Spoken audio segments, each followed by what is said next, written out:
কি কারণে ফরওয়ার্ড ব্লকের আজকে ডেপুটেশন?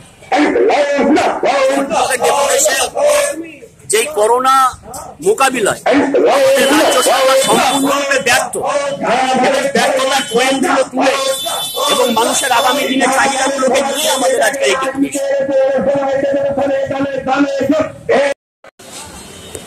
তাদের জন্য বিশেষ অনুদানের ব্যবস্থা রাখতে হবে। শুধুমাত্র ওই দুর্গাপুজোর মণ্ডপকে 50,000 টাকা করে আপনি দিয়ে দেবেন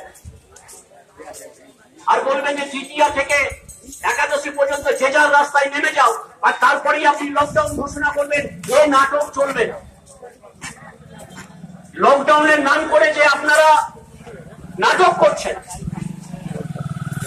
লকডাউন করতে গেলে তার একটা ব্যাখ্যা দিন, না তো 15 দিন খোলা একদিন লকডাউন করে দিচ্ছেন। কোন তৃণমূলের কোন নেতা ঢুকছে তো নহাটি রাস্তা বন্ধ করে দিচ্ছেন, কি না 35টা গাড়ি ঢুকবে। এইভাবে একটা গণতন্ত্র দেশ চলতে পারে না। আপনারা বন্ধ করুন। সাধারণ মানুষের কাছে বলেন, মানুষ আপনাদেরকে ভোট দিয়েছে, সরকার চালাচ্ছেন আপনারা, যদিও বা পৌরসভা বা পঞ্চায়েত এলাকায় আপনারা ভোট করতে যাননি, কিন্তু মানুষকে পরিষেবা তো দেবেন। ঘর বিলি করছেন, যথাযোগ্য ব্যক্তি, আমাদের কাছে তথ্য আছে, আমরা জমা দেবো, যথাযোগ্য ব্যক্তিকে আপনারা পৌরসভা এলাকায় ঘর দেন, আর যার দুনিয়া বাড়ি আছে সে ঘর পেয়ে, আবার পঞ্চায়েত এলাকায় বাড়ি সে পৌরসভায় ঘরের টাকা পাচ্ছে, তার বাড়ি হচ্ছে পঞ্চায়েত এলাকায়, কিন্তু নলাটি পৌর এলাকায় সে টাকা পাচ্ছে। এই দাবিগুলো নিয়ে আমরা মানুষের কাছে দিলাম।